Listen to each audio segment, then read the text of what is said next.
Olá, companheiros. Me chamo Pedro, do Diário Causa Operária. Estou aqui hoje com o Expedito Mendonça. Tudo bom, Expedito? Boa tarde, Pedro. Tudo bom? É uma satisfação poder falar aqui com o Diário Caos Operária. Maravilha. Bom, estamos aqui continuando aí a nossa série de entrevistas para as eleições de 2022, né? Expedito aqui é candidato do PCO ao Senado, no Distrito Federal, né? Então vamos aí direto para as perguntas. Bom, Expedito, você pode começar contando para a gente um pouco aí da sua história, tanto como militante, mas também no ramo profissional? Pois não, eu sou servidor público federal, concursado, né? Entrei o concurso de 1981, quando ainda existia concurso para o serviço público, né? Nós não temos mais isso nesse momento, como resultado dessas políticas aí neoliberais que liquidaram o serviço público, né? Eu ingressei em 1981 e ingresso na militância no ano de 1983, tanto na corrente na corrente política Causa Operária, que na época fazia parte do Partido dos Trabalhadores, no mesmo ano em que eu inicio a minha atividade política sindical, participando do movimento dos servidores públicos, que à época não tinha direito à sindicalização. Nós construímos um núcleo de base que foi, digamos assim, o embrião do sindicato, né, que hoje existe. Eu sou diretor, inclusive, fundador do sindicato. Mas, à época, em 1983, era apenas uma comissão chamada Comissão Pró-Entidade de Base dos Servidores Públicos Federais. Então, assim, em curtas palavras, é isso. Vou completar agora em novembro 62 anos de idade e ano que vem estou fazendo 40 anos de militância política de esquerda de esquerda de uma modo geral, que eu nunca tive nenhuma outra militância e nenhuma outra simpatia ideológica por nada a não ser a esquerda. Então eu já entro é, como militante trotskista na tendência causa operária do à época ainda existia aí as tendências dentro do PT, né? Hoje ainda existe, mas não na forma como elas atuavam no início do PT, né? Esse que foi fundado em 1979, 1980, 1980. E eu ingresso em 83, já dentro de causa operária, que era, à época, uma tendência do Partido dos Trabalhadores. Em breves palavras, seria isso. Maravilha. Você comentou aí sobre a questão dos serviços públicos, né? Como é que você enxerga esses ataques? O que que você pode falar mais sobre isso pra gente?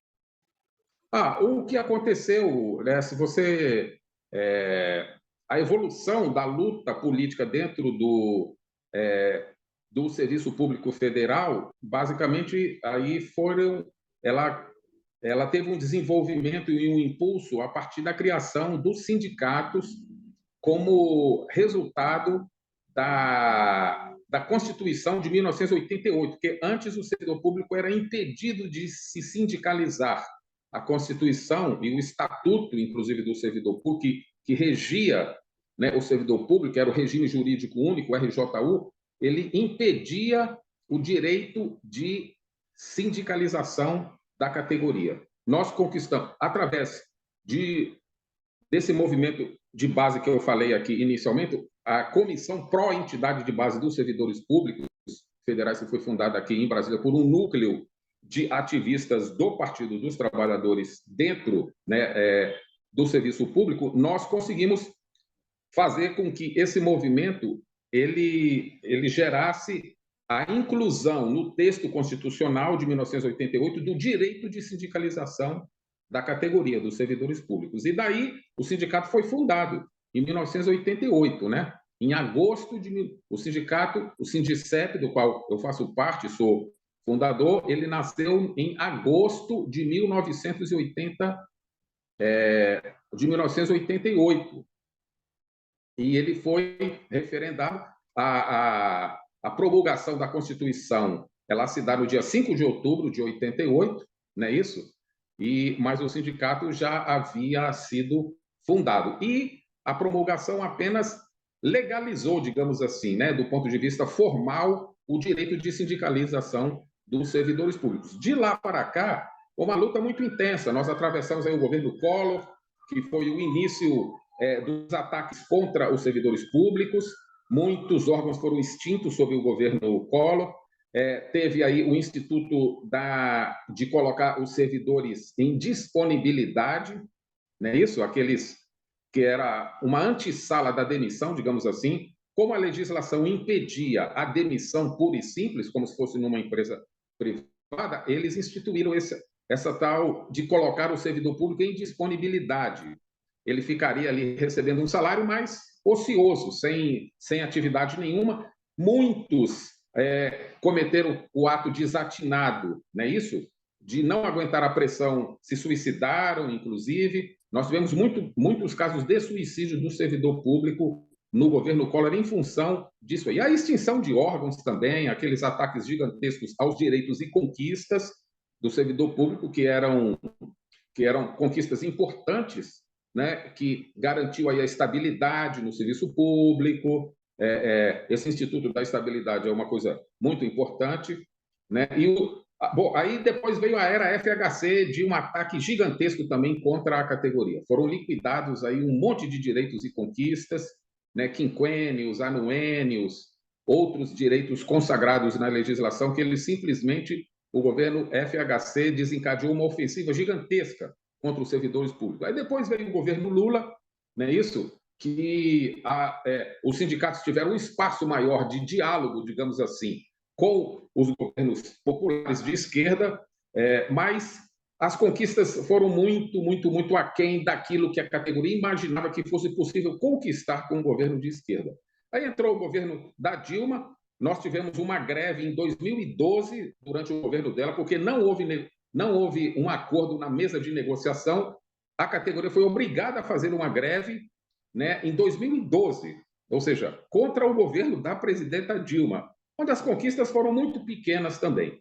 E essas conquistas, com o impeachment dela em 2016, elas foram simplesmente liquidadas. O governo Temer, quando chegou aí, acabou de jogar a pá de cal em cima da categoria. Aí houve o avanço da terceirização, demissões, extinção de órgãos, rebaixamento salarial, congelamento dos salários.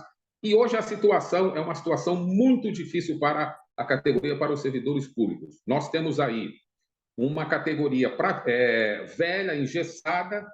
Por exemplo, você tem hoje aí dentro do serviço público pessoas que já estão com tempo de serviço para se aposentar, mas não se aposentam por conta da perda salarial que existe, porque você tem benefícios hoje que complementam o salário do servidor, né? O vencimento básico está congelado há mais de 6 anos e o servidor público, a maioria desses que sobreviveram a essa era de devastação que teve aí contra a categoria, os que estão aí no serviço público estão sobrevivendo com os salários indiretos, que são os benefícios, vale alimentação, vale transporte, mas se o cara se aposenta, ele perde isso aí, e ele vai ter que viver apenas com o salário base, que é uma miséria.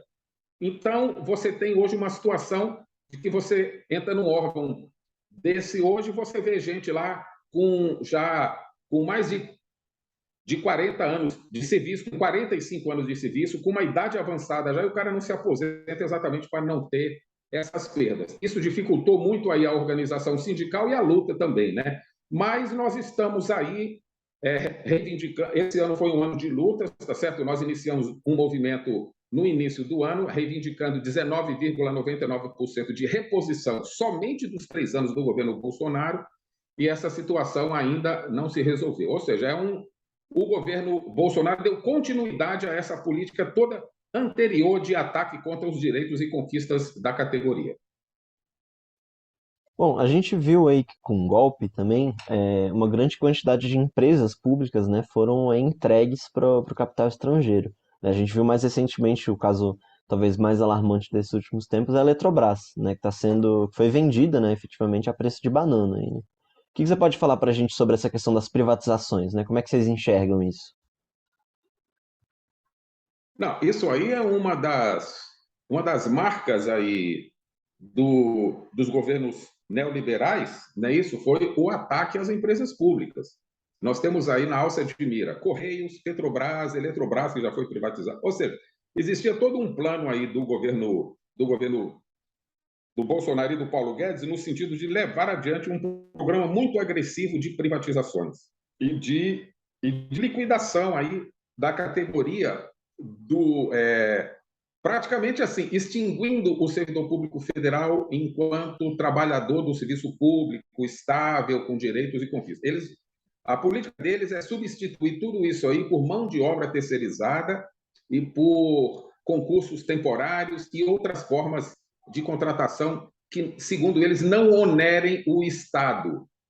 Agora, paralelo a isso, você tem uma liquidação aí do Sistema Único de Saúde, que, bem ou mal, é um dos mais importantes do mundo. Foi uma das...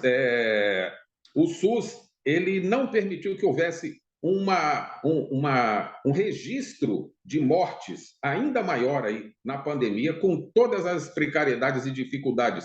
O Sistema Único de Saúde atendeu a população, tá certo? E o Ministério da Saúde vem adotando uma política de ataque ao SUS para favorecer aí os planos privados de saúde. A mesma coisa vem acontecendo nas universidades, com a liquidação das verbas, com a redução cada vez maior do orçamento destinado à manutenção das universidades públicas. Tem muitas aí que vão fechar as portas agora no segundo semestre de 2023, devido aos ataques. Não tem orçamento para as despesas correntes, aquelas despesas de manutenção, energia, telefone, xerox, papel higiênico, essas coisas, está entendendo e tal?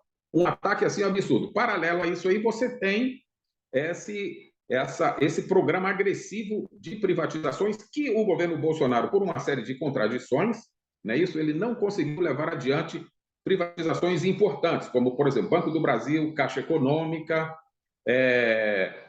a Petrobras, a própria Petrobras, os Correios, tá certo? E outras estatais.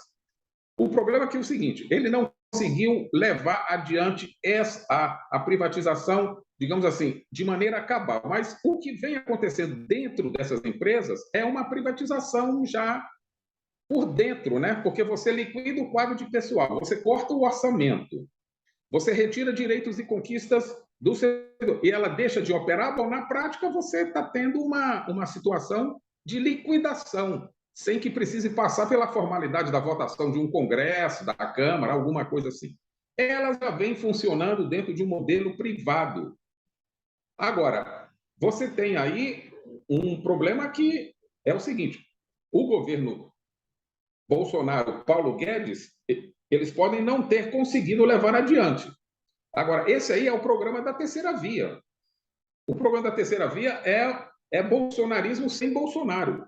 Se essa gente entrar aí, eles vão fazer uma devastação muito, muito, muito superior a essa que o Bolsonaro tentou fazer, mas não conseguiu por uma série de contradições. Essa é a situação hoje dentro, sem falar nas fundações públicas, tá certo? Que estão aí completamente sucateadas. FUNAI, por exemplo, não tem atendimento aos indígenas. É uma liquidação. O que houve foi um ataque assim generalizado contra o serviço público e contra os servidores públicos, no sentido de desacreditar a coisa pública, não é isso? Para poder facilitar a transferência disso para a iniciativa privada. Bom, falando um pouco agora sobre as eleições, né? Você está saindo aí como candidato para o Senado, né? E o que você pode falar para a gente sobre essa candidatura? Então, companheiro Pedro e o Diário Causa Operária. Aqui em Brasília aconteceu um fenômeno nessas eleições que foi o seguinte: a principal força de esquerda na cidade é o PT, como em muitas outras localidades. Então, né, você tem a direita tradicional aqui dentro e você tem a esquerda, que sempre foram as duas forças políticas que se revezaram aqui no Palácio do Buriti, ganhando as eleições. O PT já foi governo aqui 3 vezes, não é isso? 2 vezes, me parece que com o não, uma vez com o Cristóvão e uma segunda vez com o Agnello Queiroz. Só que nessas eleições daqui agora aconteceu o seguinte: por conta desses acordos nacionais para viabilizar aí a federação e contemplar aí os aliados que o PT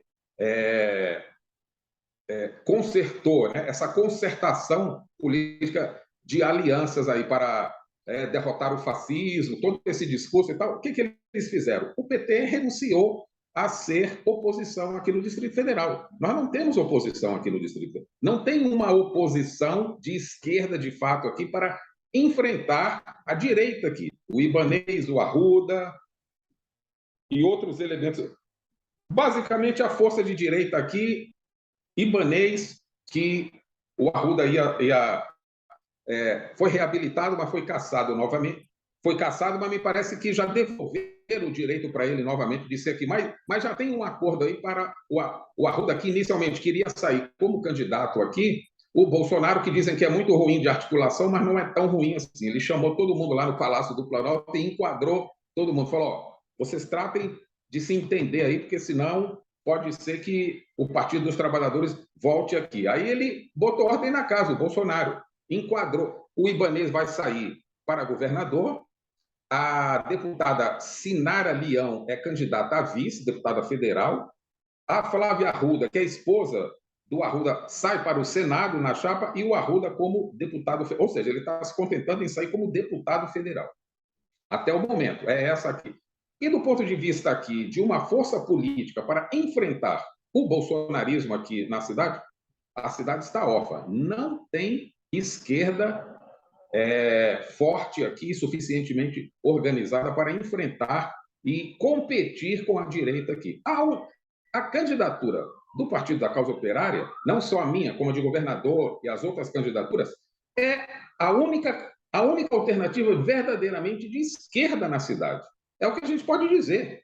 O restante aí, vamos ter claro, PSOL, PSTU, e tal, uma esquerda confusa, a esquerda que está emblocada aí nessa aliança nacional, o PSTU com essa caracterização completamente estapafúrdia, deslocada da realidade, de dizer que não houve golpe, que o Lula é o candidato do imperialismo, que é a mesma coisa que bolsonarismo, uma confusão total. Nós estamos apresentando as nossas candidaturas como verdadeiramente candidaturas de esquerda para se opor e levar uma campanha classista, de denúncia, de luta e de mobilização dos trabalhadores dentro das nossas forças, obviamente, tá certo? Mas nós vamos fazer uma campanha direcionada para colocar em movimento a luta social de massas aqui na cidade. É para isso que eu estou me apresentando como candidato ao Senado, junto com as outras candidaturas do partido.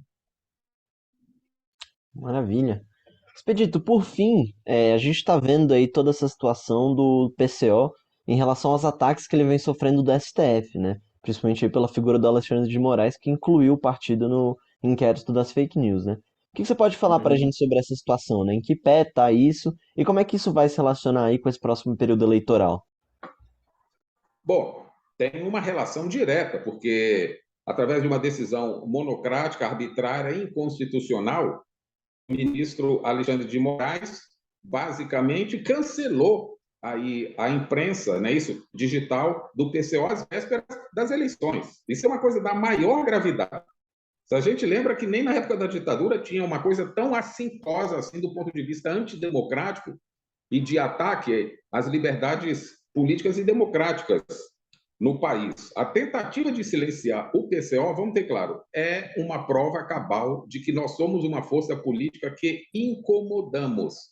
E a decisão deles de tentar nos silenciar é porque nós somos uma voz ou seja, uma voz dissonante no meio de toda essa baboseira que a esquerda vem falando, desse leque de alianças, desse negócio de você, olha, devemos ficar em casa, não podemos ir para as ruas, o bolsonarismo vai estar lá, não podemos aceitar provocação, toda essa bobajada, tá certo? Nós estamos em oposição a isso aí. E esse processo, ele só pode ser barrado através da luta que a gente está fazendo. Não adianta tentar marcar reunião com o ministro. Podemos até nos reunir com o ministro para explicar a situação de que se trata, mas a decisão, eles mesmos sabem que estão cometendo uma ilegalidade do ponto de vista jurídico e uma arbitrariedade do ponto de vista político. Mas nós não vamos baixar a cabeça. O processo me parece que está correndo aí. Há, inclusive, não só o problema no Superior no Supremo Tribunal Federal, que diz respeito propriamente ao ministro Alexandre de Moraes, mas eles encaminharam também uma denúncia para o TSE que diz respeito ao fato de que nós, segundo eles, né, estaremos supostamente divulgando fake news. Uma coisa que você não tem nem tipificada no Código Penal brasileiro para você poder enquadrar. Não existe essa tipificação. Fake news. Como é que você vai enquadrar alguém por fake news? Não existe isso aí. Está entendendo? Então, assim, é mais uma arbitrariedade, mas o partido vai também aproveitar as eleições, vai aproveitar o período eleitoral também, obviamente, para defesa de um programa político, de uma plataforma de reivindicações dos trabalhadores, mas nós vamos aproveitar o espaço para denunciar, continuar a campanha de denúncia vigorosa, contundente, das arbitrariedades da justiça contra um partido político legal, contra um partido político que tem a sua vida cotidiana marcada pela luta, tá certo? Marcada pela... E não tem nenhum ato aqui de afronta às instituições ou de... Tem opinião. E opinião não é crime. É o slogan da nossa campanha. Crime de opinião não existe e não pode existir. A liberdade de opinião e manifestação, ela está consagrada na Constituição e ela é irrestrita. E ela só pode ser uma manifestação democrática e de liberdade se ela for irrestrita. Se houver algum dispositivo para limitar essa liberdade de expressão e de pensamento, ela deixa de ser um direito. Direito, ou é o direito irrestrito, ou ele não é direito. Direito mutilado não é direito. E é por isso que nós vamos aproveitar também as eleições para dar continuidade a essa campanha que a gente já vem desenvolvendo de defesa das liberdades democráticas e pela extinção do processo que vem sendo movido contra nós pela justiça brasileira. Perfeito. Bom, muito obrigado, Expedito, aí, pela sua presença. A gente vai finalizando aqui a nossa entrevista. Vocês podem acompanhar outras entrevistas aí nesse canal mesmo. A gente fez aí uma entrevista com o Renan, que vai ser o candidato aí do PSOL ao governo do Distrito Federal, bem como acessar aí causaoperária.org.br para ficar ligado aí nas nossas notícias relativas a toda essa situação. Então é isso, vamos ficando por aqui. Muito obrigado, Expedito. Até a próxima. Um grande abraço a todos, muito obrigado pela oportunidade.